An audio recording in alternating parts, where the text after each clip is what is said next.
வணக்கம் students. Future engineering வேர்ல்டை create பண்ண போகிற விஞ்ஞானிகளுக்கு ஸ்பார்க்கோட இனிய வணக்கம். என்னோட பெயர் புவன். நான் ஒரு aeronautical engineer, spark research and டெவலப்மெண்ட்டோட technical லீடாக இருக்கேன். எங்களோட ஆராய்ச்சி மையம் இப்போ சென்னை, கரூர், அப்புறம் ஈரோட்டில் இயங்கி வந்துட்டுருக்கு.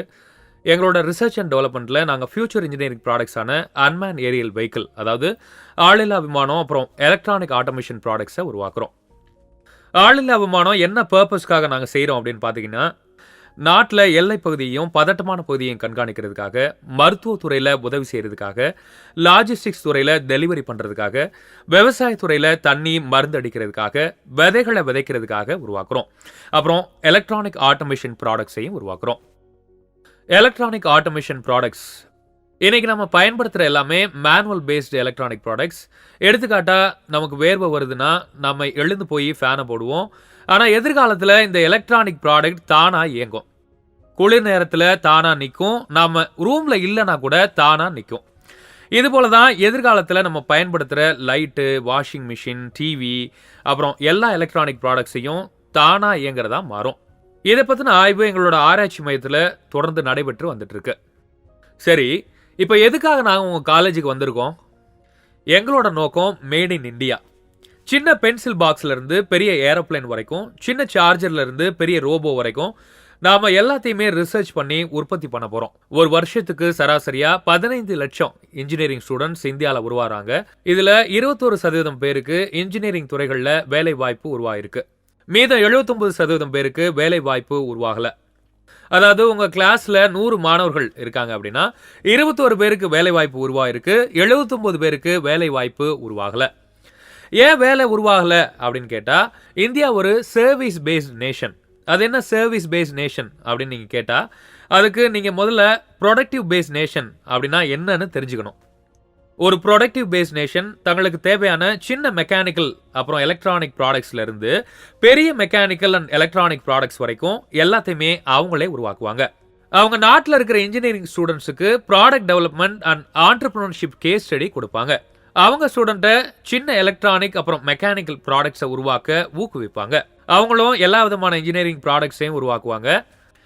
ஒரு ஸ்டூடெண்ட்டு ஒரு மெக்கானிக்கல் பொருளான ஒரு பென்சில் பாக்ஸை டிசைன் பண்ணுவான். அதுக்கப்புறம் அதில் எலக்ட்ரானிக் எல்இடி, சார்ஜர் பாயிண்ட்டு, சின்ன ஃபேன் இதெல்லாம் ஆட் பண்ணி புது விதமான ஒரு ப்ராடக்டை உருவாக்குவான். அதை ஃபர்ஸ்ட்டு அவனோட சொந்த ஊரில் வணிகப்படுத்துவான்.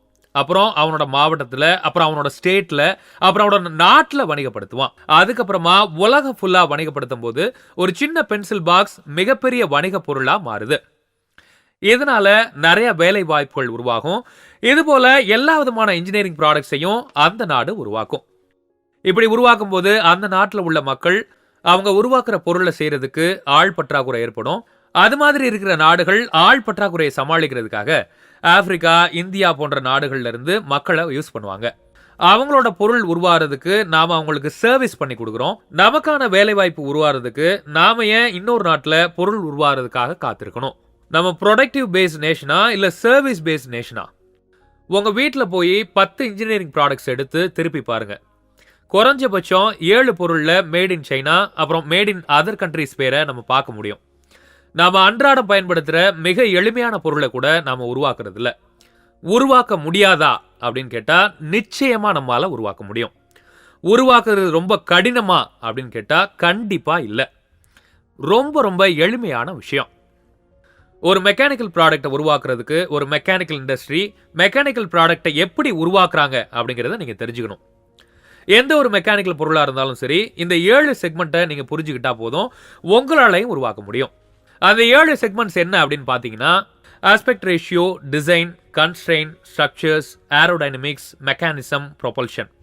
சின்ன பென்சில் பாக்ஸ்ல இருந்து ஏரோப்ளேன், ஷிப், ரோபோ பாடி வரைக்கும் எல்லாத்தையுமே நம்மளால உருவாக்க முடியும். ஒரு எலக்ட்ரானிக் ப்ராடக்டை உருவாக்குறதுக்கு ஒரு எலக்ட்ரானிக் இண்டஸ்ட்ரி அதை எப்படி உருவாக்குது அப்படிங்கிறத நீங்கள் தெரிஞ்சுக்கணும். எந்த ஒரு எலக்ட்ரானிக் ப்ராடக்டாக இருந்தாலும் சரி, இந்த 7 செக்மெண்ட்டை புரிஞ்சுக்கிட்டா உங்களாலையும் உருவாக்க முடியும். அந்த 7 செக்மெண்ட் என்ன அப்படின்னு பார்த்தோம்னா, circuit theory, electronic components working, circuit creation, circuit testing, embedded systems, PCB designing, PCB production. சின்ன சார்ஜர்ல இருந்து பெரிய செல்போன், லேப்டாப் வரைக்கும் எல்லாத்தையுமே நம்மளால உருவாக்க முடியும். இதெல்லாம் வணிகப்படுத்துறதுக்காக மேனேஜ்மெண்ட் கேஸ் ஸ்டடி, அதாவது ஐஐஎம் மாதிரி பெரிய பெரிய மேனேஜ்மெண்ட் காலேஜஸ்ல சொல்லிக் கொடுக்குற கேஸ் ஸ்டடி நாங்கள் தமிழக மாணவர்களுக்காக கற்றுக் கொடுக்குறோம். எந்த ஒரு பொருளாக இருந்தாலும் சரி, அதை சந்தையில் வணிகப்படுத்துறதுக்கு இந்த 6 செக்மெண்ட்டை புரிஞ்சுக்கிட்டா போதும், நம்மாலையும் வணிகப்படுத்த முடியும். அந்த 6 செக்மெண்ட் என்ன அப்படின்னா, administration, accounts, advertisement, market, service production, research and development. ஒரு கம்பெனியை எப்படி ரெஜிஸ்டர் பண்றது, ஒரு கம்பெனி எப்படி திட்டமிடுறது, கம்பெனிக்கான இன்வெஸ்ட்மெண்ட்டை எங்கிருந்து உருவாக்குறது அப்படின்னு எல்லா விஷயமும் இந்த கேஸ் ஸ்டடியில் நீங்கள் படிச்சீங்கன்னா உங்களாலே உருவாக்க முடியும். ஒவ்வொரு இன்ஜினியரிங் ஸ்டூடெண்ட்டும் product planning management, business management case study ஸ்கில்ஸை வளர்க்க வேண்டிய கட்டாயத்தில் இருக்கும். ஸ்பார்க் உங்களுக்காக வழங்குது the FEL, the future engineering lab. The future engineering லேபில் aeronautical, mechanical, automobile, mech and auto, EEE, ECE, E&I, mechatronics engineering மாணவர்களுக்கு இன்டர்ன்ஷிப் வழங்குது. இன்டர்ன்ஷிப் அப்படின்னா என்ன? அது ஒரு டெம்பரரி ஜாப். எங்கள் கம்பெனியில் ஒரு மெக்கானிக்கல் அப்புறம் எலக்ட்ரானிக் பொருளை டெக்னிக்கல் டெவலப்பர் எப்படி உருவாக்குவாரோ அதை ஸ்டூடெண்ட்ஸுக்கு சொல்லிக் கொடுப்பார். ஸ்டூடெண்ட்ஸ் அவங்க திறனை வளர்த்ததுக்கு அப்புறமா எங்களோட நிறுவனத்திலிருந்து அவங்க விடைபெற்று போயிடலாம். Automobile engineering. இப்போ நீங்கள் ஒரு ஆட்டோமொபைல் இன்ஜினியர், உங்ககிட்ட இருந்து ஒரு கஸ்டமர் என்ன எதிர்பார்ப்பாங்க அப்படின்னா, சார் எனக்கு ஒரு car, bike, bus, lorry, grain design பண்ணணும் அப்படின்னு கேட்பாங்க. நம்ம ஒரு காரோட டிசைன் அவங்க கேட்குற மாதிரி பிளான் பண்ணிக்கலாம். சார் நீங்கள் எனக்கு டிசைன் பண்ணக்கூடிய கார் 5 பேர் போகிற மாதிரி இருக்கணும், பிஸ்னஸ் கிளாஸ் காராக இருக்கணும், உள்ள மீட்டிங்ஸ்லாம் கண்டக்ட் பண்ணிட்டு போகிற மாதிரி இருக்கணும், நாங்கள் மீட்டிங் அட்டன் பண்ணுறது உள்ள எங்களுக்கு கம்ஃபர்டபுளாக இருக்கணும், எங்களோட கார் கம்ப்ளீட்லி ஆட்டோமேட்டிக்காக இருக்கணும், டிரைவர்ஸ் யாரும் தேவை இருக்கக்கூடாது, எங்கள் காருக்கு automatic lightings, diesel mileage, petrol diesel gas இல்லாமல் ரீப்ரொடக்டிவ் எனர்ஜி சிஸ்டமாக இருக்கணும். இப்படி ஒரு காரை எனக்கு நீங்கள் டிசைன் பண்ணி கொடுக்கணும். இப்படி கஸ்டமர் நம்மகிட்ட சொல்கிறத கேட்டு நமக்கு ஆட்டோமொபைல்ஸ் டிசைன் பண்ண தெரியணும். இதை கேட்டு செய்கிறதுக்கு பேர் தான் ப்ராடக்ட் பிளானிங் மேனேஜ்மெண்ட். இப்படி ஒரு கஸ்டமர் கிட்ட இருந்து உள்வாங்கி எப்படி ஒரு ஆட்டோமொபைலை உருவாக்குறது அப்படின்னு நீங்கள் இந்த ஃபெல்லில் இருந்து கற்றுக்க முடியும். ஆட்டோமொபைல் டிபார்ட்மெண்ட் இன்னைக்கு இருக்கிற மாதிரி ஃபியூச்சரில் இருக்காது. இதனோட பரிணாமம் வேறு நிலையில் இருக்கும். எடுத்துக்காட்டா, எதிர்காலத்தில் ஆட்டோமொபைல் எல்லாம் ஆட்டோமேட்டிக்காக இயங்கும். நீங்கள் எங்கிருந்து எங்கே போகணும் அப்படின்ற இடத்த குறிப்பிட்டா போதும், கார் தானாக அரசாங்கத்தோட விதிப்படி அதனோட வேகத்திலும் குறிப்பிட்ட பாதையிலும் தானாக போகும். முழுமையாக ஆட்டோமேட்டிக்காக அது இயங்கும். பெட்ரோல், டீசல், கேஸ் இல்லாமல் எந்த பொருளில் இருந்தும் எனர்ஜி எடுத்துக்கிட்டு இயங்கக்கூடியதாக மாறும். இப்படி அத்தனை விஷயங்களையும் நம்மாலையும் செய்ய முடியும். அதை செய்கிறதுக்கு mechanical product development, electronic product development, business management case study அப்படின்னு இந்த 3 விஷயங்களை நீங்கள் புரிஞ்சுக்கிட்டா போதும், உங்களால் எப்பேற்பட்ட ஆட்டோமொபைலையும் உருவாக்க முடியும். அதை உங்களுக்கு வணிகப்படுத்தவும் தெரியும். எங்களோட ஸ்பார்க் ஃபெல்லில் எல்லா விதமான மெக்கானிக்கல், எலக்ட்ரானிக்கல், ரோபோட்டிக்கல், சென்சார்ஸ், இங்கே A to Z வரைக்கும் எல்லாமே கிடைக்கும். நீங்கள் உங்களோட ரிசர்ச்சுக்கு அதை ஆக்சஸ் பண்ணலாம். நீங்கள் எங்கள் இன்டர்ன்ஷிப்பில் எவ்வளோ நேரம் செலவழிக்கிறீங்களோ அதுக்கான எக்ஸ்பீரியன்ஸ் இன்டர்ன் சர்டிஃபிகேட் எங்களோட ரிசர்ச் மையம் உங்களை அங்கீகரித்து கொடுக்கும். மெக்கானிக்கல் அப்புறம் எலக்ட்ரானிக் கம்பெனியில் நீங்கள் இதை எக்ஸ்பீரியன்ஸ் சர்டிஃபிகேட்டாக பயன்படுத்த முடியும். நம்ம ஸ்டேட் அப்புறம் சென்ட்ரல் கவர்மெண்ட் வழங்குற பிஸ்னஸ் லோன்ஸ் அப்புறம் ஆண்டர்பிரினர்ஷிப் ப்ரோக்ராம் பற்றி எல்லா விதமான தகவல்களும் இங்கே உங்களுக்கு கிடைக்கும். ஒரு புது இன்வென்ஷனை உருவாக்குறது ரொம்ப கடினமான விஷயம் அப்படின்னு நீங்கள் நினச்சிங்கன்னா அதை உடச்செறியும் எங்களோட ஸ்பார்க்கோட ஃபெல்.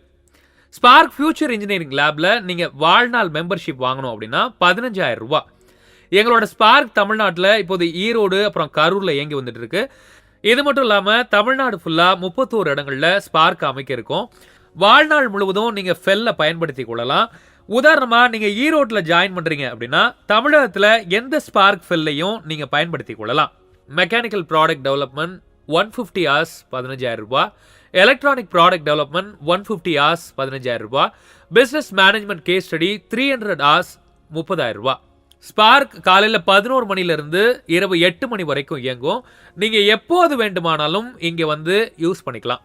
இன்னைக்கு அமெரிக்காவில் எப்படி ஒரு சிலிக்கான் வேலி இருக்கோ அதே மாதிரி தமிழ்நாட்டில் ஒரு சிலிக்கான் வேலி உருவாக்குறோம். வாங்க.